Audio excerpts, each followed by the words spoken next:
The child's favorite toy, the H1B uproar. So is the toy lost? Yes, but a search is on to find it. There's a growing tantrum about the lost favorite toy. Almost broken and tantrums rising everywhere. Can we find the lost toy? Let's understand. Hello and welcome. You are watching my channel Beyond 61 and today's topic is H1B uproar. Before we speak, just wait. Go to the roots and understand why is this decision of H1B all of a sudden come up? Why has it surfaced? So let us go back. Listen to the narratives which made headlines before, and now there is a sudden upsurge in the hate mongering. That's visible. Racism, hate everywhere. Read the language and expression behind the narratives. That will speak a lot. And then there is a sudden backtracking with a lenient view to suit their own needs. That's being selectively hypocritic. They are selective as well as they practice hypocrisy. Take a deep breath. Take yourself back and look at the flashback and backtrack and rewind. Now start understanding. Let's see what comes up. I want to be very critical and very upfront here. It's all about white supremacy, hence superiority. That's what I say. Hence meant to be the power centers. They say they're losing ground, which they don't speak out. But they give an effect through this. They needed us only when they wanted to build something for themselves, because they did not have the talent, brains, and neither numbers. Look around 20 to 25 years before, what did they do? They invited you, called you, lured and paid. They got it done through you and happily worked, and you happily worked for them. They looked around and kept their patients still loving you because their own people lived in a comfort zone in a laid-back situation. But they also realized and ensured that your brains are further needed for the services they need, for the troubleshoot, for the maintenance. Years passed and they quietly observed and kept preparing. They did not sit quiet. You kept on working for them. Whether it is true or not, but the fact is, they did not sit quiet. Hurriedly, what did they do? The jobs were segregated and categorized. Now they understand and realize they don't need you. They don't need you everywhere, but they do need somewhere. And they can do at many of those places. Now they understood they don't need so many numbers, because they realized and identified that you are replaceable, dispensable. Their own people will now replace you. They have learnt it from you, whether they have done it or not, but they have a feeling that they have learnt it and they can do it. So they will replace you now. So here is a catch where we need to understand, and we too need to realize that it is their nationalist thinking that they came up with for their own people, for their own country. If they have thought that way, they deserve thinking that way. In their own country, for their own people. They have the right to do that. The most important thing is H1B visa is a privilege. It cannot be a matter of right.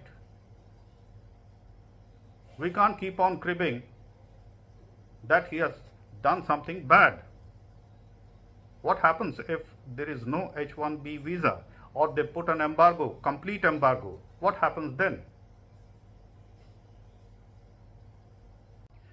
Do not forget, rather why are you forgetting, that Trump had already given a hint on an imminent threat that was interpreted by many people in too many ways. Initially, it was presumed that he is inconsistent, outspoken, and is trying to trying all his tricks through psychological pressures. Yes, he was doing that, but that was deliberate. Also remember, that was followed by statements after statements. Each time it varied and there were no consonants on the standpoint. He did this deliberately, purposely, and methodically as well as schematically. That came as jolt each time.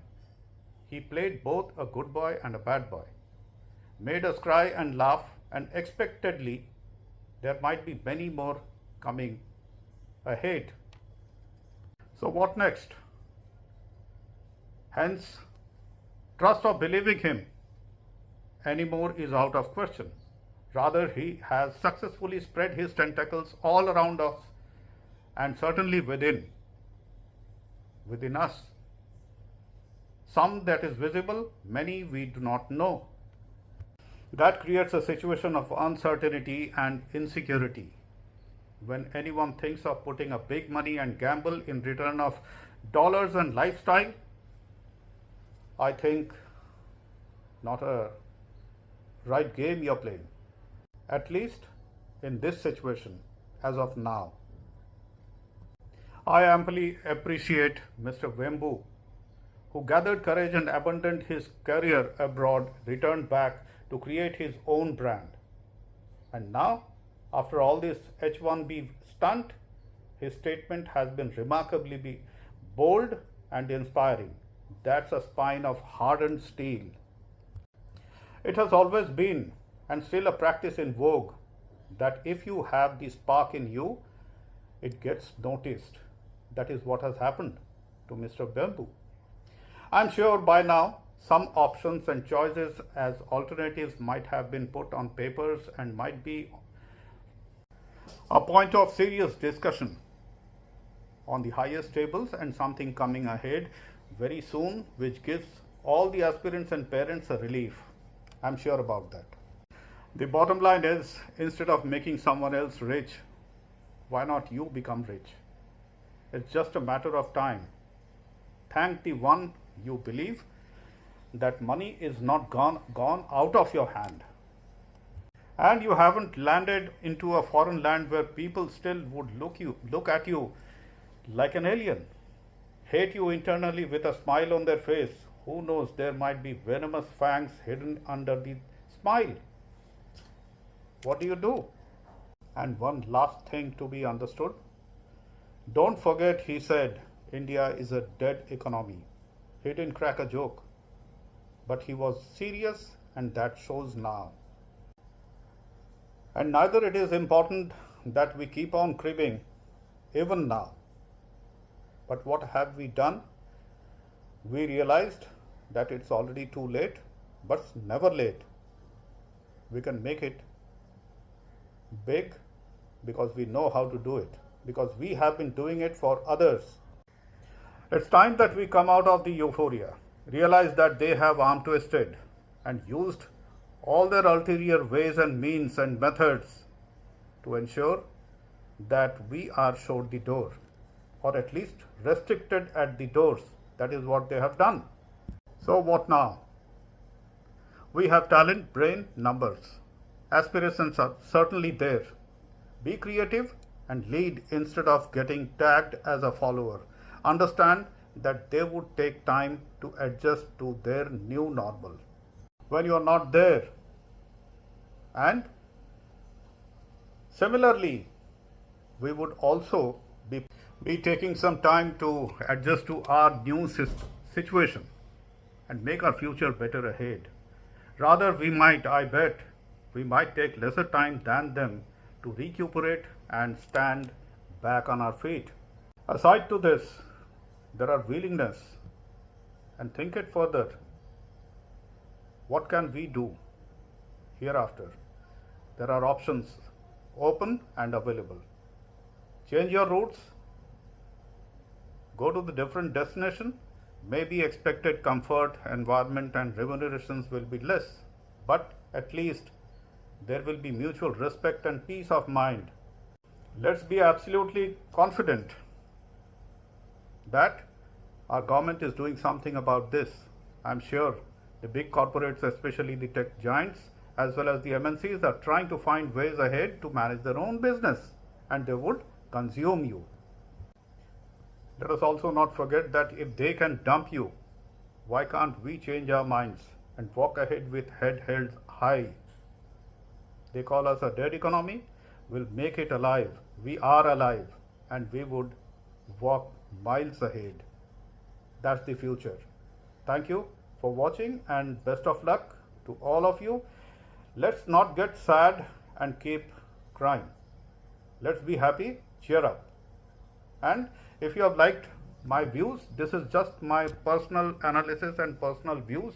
So if you have liked it, please press the like button and kindly subscribe, share others.